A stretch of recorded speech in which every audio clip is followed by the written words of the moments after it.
मुख्यमंत्र्यांच्या दिल्ली दौऱ्यानंतर आज कॅबिनेट आहे. आज तरी वाटतं ज्या मागण्या लोकांकडनं केल्या शेतकऱ्यांकडनं केल्या जात आहेत त्यामध्ये सरसकट कर्जमाफी असेल किंवा मदत वाढवून दिली पाहिजे. कॅबिनेटवर कॅबिनेट आहेत. खरं म्हणजे एक कॅबिनेट तात्काळ फार लवाजमा न घेता त्यांनी जिथे प्रत्यक्ष पूर परिस्थिती आहे तिकडे घ्यायला हरकत नव्हती. लवाजमा न घेता थाट माट न करता संभाजीनगर असेल, जालना असेल, परभणी असेल व्यवस्था होऊ शकली असती. म्हणजे कॅबिनेटला काय परिस्थिती आहे त्यांना समजलं असतं. जिल्ह्यातले प्रमुख लोकांनी आपल्या व्यथा मांडल्या असतात. पण मुख्यमंत्री दिल्लीला गेले. प्रधानमंत्र्यांनी सांगितलं अहवाल पाठवा. अहवाल गेला की नाही माहीत नाही. आता कॅबिनेटमध्ये पुन्हा चर्चा होईल. निकष आहेत ते बदलले जात नाही. अशा प्रकारे पूर परिस्थितीशी किंवा नैसर्गिक संकटाशी सामना केला जात नाही. मुख्यमंत्री मला वाटतं 1-2 दिवस त्या भागामध्ये होते. त्यांनी जिल्हाधिकाऱ्यांना सूचना दिलेल्या आहेत. नियम आणि कायद्यावर बोट दाखवून काय लावून काम करू नका. पण तसं होत नाही. आजच्या कॅबिनेटमध्ये सगळ्यात आधी मदतीचे निकष बदलणं गरजेचं आहे. हा दुष्काळच आहे. तो ओला आहे की सुका आम्हाला माहित नाही. जेव्हा शेतकऱ्यांचं उभं पीक शेत जमिनीसह नष्ट होतं आणि पुढले 3-4 वर्ष ते कोणतेही पीक घेऊ शकत नाही अशा स्थितीत जमीन होते तेव्हा तो दुष्काळ आहे. दुष्काळाचे निकष लावायला हवे. दुसरं म्हणजे शेतकरी आज तात्काळ मदतीच्या प्रतीक्षेत आहे.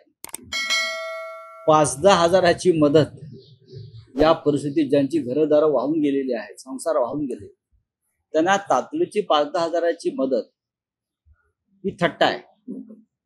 शेतकऱ्यांना तात्काळ मदत हवी आहे ती त्यांच्या वाहून गेलेल्या शेत जमिनीवर हेक्टरी 50,000 रुपये आणि त्यानंतर शेत जमीन पूर्ववत करण्यासाठी त्यांना ती मदत लागेल. ती देण्याची तयारी मानसिकता मला राज्याच्या मुख्यमंत्र्यांची किंवा नेतृत्वाची दिसत नाही. कर्ज वसुलीची जी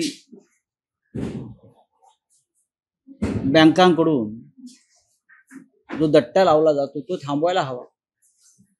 मुख्यमंत्री तो आधी देऊ शकतात. सहकारी बँका आहेत आणि जर सरकारकडे पैसे नसतील सहकारी बँकेत तर ज्या आपल्या कॅबिनेटमधल्या ज्या मंत्र्यांनी सहकारी बँकेचे घोटाळे केलेले आहेत, कोणी 70,000 कोटी, कोणी 10,000 कोटी, कोणी 5,000 कोटी, ती तात्काळ त्यांच्याकडनं वसूल करावी. शेतकऱ्यांकडून वसूल करण्यापेक्षा शिखर बँकांमध्ये किंवा इतर बँकांमध्ये ज्याने घोटाळे केलेले आहेत आणि हे तुमच्या कॅबिनेटमध्ये आहेत, आधी त्यांना नोटिसा पाठवा, मग शेतकऱ्यांना नोटिसा. काँग्रेसकडनं असं म्हटलं जातं की विशेष अधिवेशन पूर्वावत ही मागणी शिवसेना पक्षप्रमुख उद्धव ठाकरे यांनी त्यांच्या मराठवाडा दौऱ्यात केलेली. की 1 दिवसाचं 2 दिवसाचं विशेष अधिवेशन घेऊन त्याच्यावर चर्चा करून तात्काळ सूचना घ्या त्या भागातल्या आमदारांकडून किंवा इतर काही नेत्यांकडून आणि निर्णय घ्या. तुम्ही काय करताय हे फ्लोअर ऑफ द हाऊसवर सभागृहात सांगा, तरच त्याला तुम्हाला एक मान्यता मिळेल. तुम्ही आता हवेत बोलताय सगळ्या गोष्टी आणि शेतकऱ्यांपर्यंत तुमचा आवाज जात नाहीये. कम्युनिकेशन तुटलेलं आहे अनेक गावांचा आजही.